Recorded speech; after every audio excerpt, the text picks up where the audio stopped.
Tolong-menolong sesama anggota keluarga umum dilakukan termasuk dalam hal finansial. Nah, bagaimanakah sikap yang bijak dalam menolong saudara kita yang sedang mengalami permasalahan finansial? Bersama saya Chandra Dewi, Anda menyaksikan Cerdas 5 Menit.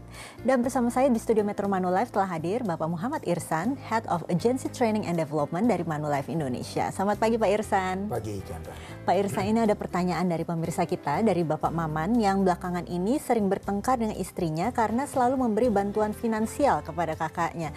Nah, sebetulnya padahal keuangan keluarga beliau ini sedang tidak sepenuhnya baik juga. Jadi sebaiknya harus bagaimana? Ini hal yang biasa untuk masyarakat Indonesia, biasa dalam arti gini, selalu pengen membantu keluarga ya.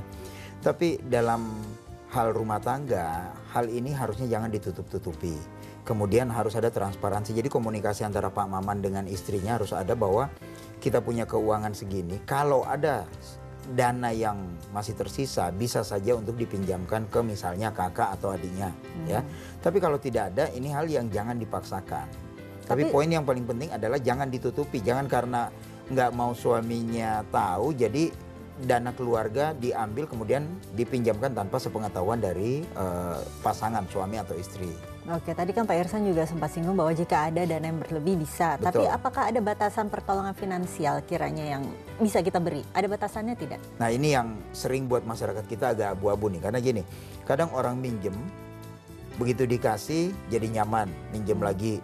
Jadi keterusan dia. Nah, kalau ditanya ada batasan, poin yang paling penting adalah kita harus ngukur sewajarnya itu seperti apa. Karena biasanya kalau kita meminjamkan kepada keluarga dengan nilai-nilai tertentu, kadang kita nggak mengharapkan lagi uang itu balik, misalnya seperti itu ya. Nah, kalau pos ini diambil atau uang ini diambil dari pos-pos keluarga kita yang rutin, ini akan mengganggu keuangan.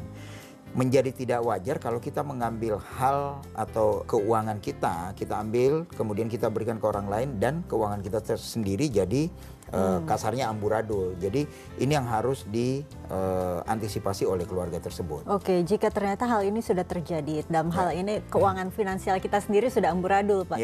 Lalu cara menolak untuk membantu supaya tidak tersinggung, namanya juga saudara ya Pak, ya bagaimana dong? Ya, kita mesti informasikan juga meskipun mungkin nggak sampai detail bahwa keuangan keluarga kita juga mungkin tidak lagi dalam kondisi bagus. Kita harus ceritakan seperti itu. Kalau misalnya mereka meminjam karena mereka belum punya pekerjaan, mungkin kita bisa bantu untuk referensikan, cari kerja dan sebagainya. Tapi jangan terus-terusan diberikan pinjaman karena pada saat dia merasa nyaman, dia merasa tidak perlu lagi untuk misalnya cari kerja, untuk usaha dan sebagainya karena ada tempat untuk minjem. Oke, jika memang ternyata kita memang ingin membantu Pak, karena memang barangkali saudara kita kesulitan, kiranya kantong dana mana yang bisa kita pakai?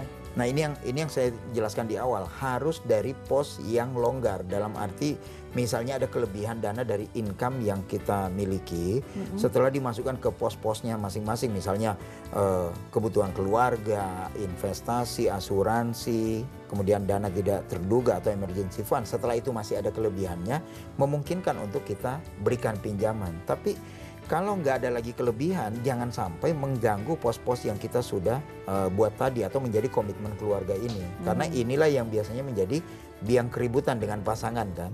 Karena dia nggak tahu, kita ngambil, kita kasih ke keluarga, pada saat dibutuhkan ternyata dana di sana udah berkurang. Nah, disinilah sumber keributan biasanya terjadi. Baik Pak Irsa, sebagai penutup bisa diberikan tips barangkali bagi pemirsa di rumah juga ini Pak, supaya tidak hal ini tidak menimpa kita, supaya kita tidak harus meminjam uang kepada saudara dan menyusahkan saudara kita, bagaimana? Ya, intinya pengelolaan keuangan. Bagaimana income yang masuk itu kita bisa kelola semaksimal mungkin sehingga memenuhi semua kebutuhan yang menjadi kebutuhan kita sehari-hari dan juga menjadi komitmen kita ke depannya. Selama itu bisa dikelola, seharusnya kita ada dalam posisi keuangan yang sehat. Kalau terjadi sesuatu yang misalnya terjadi penurunan income karena salah satu anggota keluarga misalnya tidak bekerja lagi, kita harus justifikasi pos-pos tadi, apa yang mesti dikurangi, apa yang mesti diperkecil dan sebagainya. Tapi pengaturan pos itu penting. Baiklah Pak Irsan, terima kasih banyak atas kehadirannya ya Pak ya. Dan pemirsa, demikianlah Cerdas 5 Menit, Cerdas Finansial untuk episode kali ini. Saya Chandra Dewi, terima kasih dan sampai jumpa. Dipersembahkan oleh